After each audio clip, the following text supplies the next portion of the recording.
위대한 독서임 파트 3 인문학 독서임 8번째 이야기, 사랑은 위대한 업적과 성취의 배경편입니다.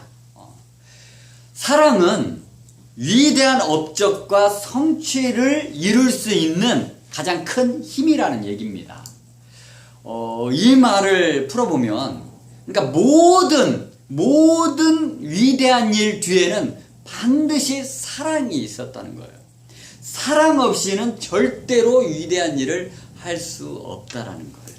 자, 명심보감에 보면 이런 말이 있어요.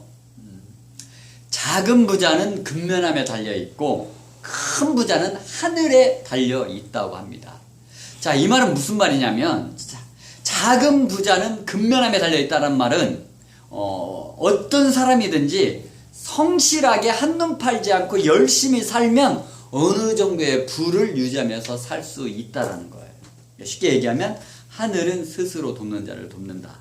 그래서 내가 열심히 한눈 팔지 않고 성실히 살면 어느 정도의 부를 유지하면서 살 수 있다라는 거예요. 그런데 큰 부자는 하늘에 달려있대요. 자, 이 말은 무슨 말이냐? 큰 부자가 되려면 하늘이 도와줘야 한다는 거예요. 사람의 노력만으로는 안 된다는 거예요. 자, 여기서 말하는 큰 부자는 어느 정도 되겠냐 하면요, 지금으로 말하면 약 스타급의 사람들. 그러니까 스타급의 사람은 뭐죠? 그냥 이름만 대면 국민들 모두가 다 아는 거예요. 쉽게 얘기하면 스타 가수, 스타 탤런트, 스타 강사, 스타 연예인, 또 스타 작가, 이렇게 얘기할 수 있는 거예요. 그래서 그 사람의 이름만 대면 모든 국민이 알만한 사람, 그런 사람으로, 그러니까 그런 큰 사람이 되려면 반드시 하늘의 도움이 있어야 한다는 거예요. 저는 이 말은 정말 확실한 것 같아요. 어떻게 사람의 힘만으로 그런 위대한 일을 할 수 있겠어요? 그래서 반드시 하늘의 도우심이 있어야 큰 일을 할 수 있다는 것 같아요. 자, 그렇다면 하늘이 어떤 사람을 도와줄까요? 자, 나를 위해 사는 사람, 나를 위해 사는 사람을 도와줄 거예요? 아니면 나를 넘어서 너와 우리를 위해 사는 사람을 도와줄까요? 당연히 후자겠죠. 나를 넘어서 너와 우리를 위해 사는 사람, 다른 말로 하면 사랑하며 사는 사람을 도와주겠죠. 자연적인 이치나 다름없어요. 자, 나를 위해 산다는 것은 고여있는 거예요. 만약에 하늘이 막 나를 위해 사는 사람에게 축복을 해줘요. 그러면 그 안에 고여있으면, 물이 고여있으면 어떻게 되죠? 썩게 돼요. 그래서 냄새가 난다고. 하늘이 그 사람에게 하늘의 축복을 내려줄까요? 자, 반대로 나를 넘어서 너와 우리를 위해 산다는 것은 물이 흐른다는 거예요. 흐르는 물은 썩지 않아요. 그러니까 하늘의 축복이 임했어요. 그러면 내 안에 가두지 않는다는 거예요. 하늘의 축복이 임했을 때 그것이 흐를 수 있도록 만든다는 거예요. 이 사회를 아름답게 만들기 위해서, 이 세상에 소외받고 헐벗는 사람들을 도와주는 사람이 된다는 거예요.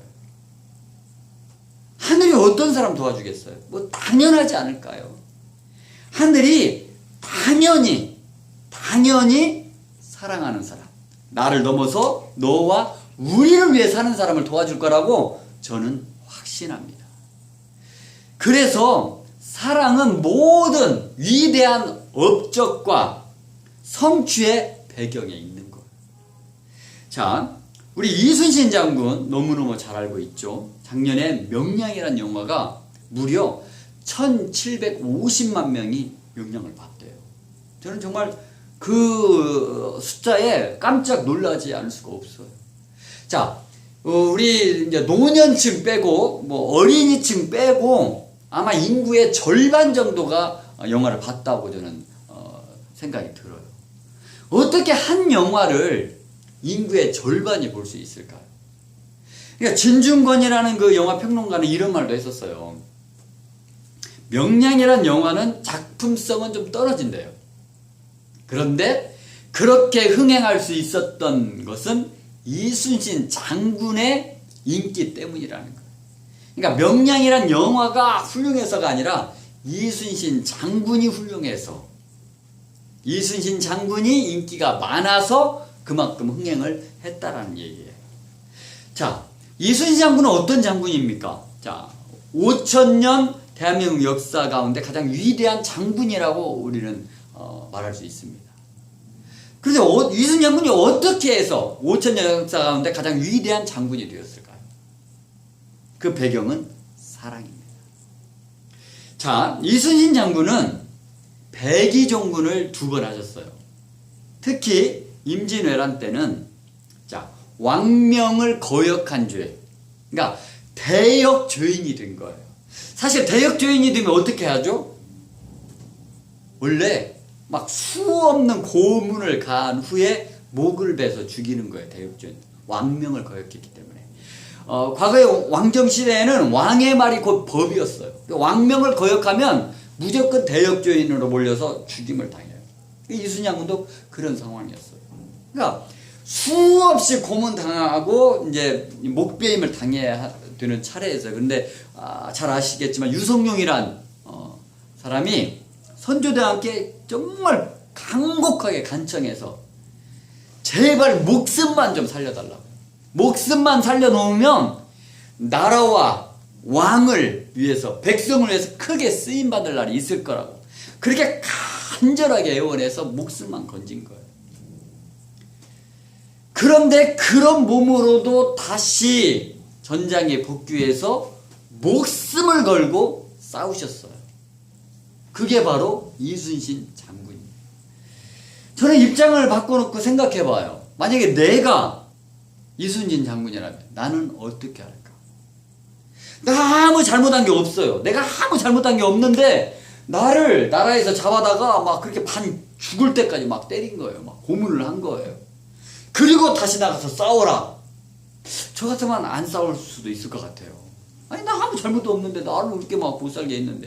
그러나 이순신 장군의 사랑은, 애국과 애민의 정신은 그렇게 자신을 고문하고 자신을 죽이려고 했던 그것을 뛰어넘는 사랑이었다는 거예요.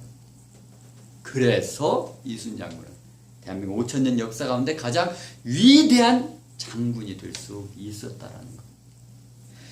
세상에 있는 모든 위대한 업적과 성취의 배경에는 사랑이 있습니다. 위대한 일은 사람의 힘만으로는 안 된다는 거예요. 반드시 하늘의 도움이 필요하다는 거예요. 그래서 우리가 정말 사랑의 화신이 되면 우리도 그런 위대한 일을 할 수 있다고 저는 장담합니다. 그래서 우리 모두 정말 열심히 독서해서 사랑의 눈을 떠서 정말 위대한 일을 해내는 우리 모두가 되었으면 좋겠습니다. 이상입니다.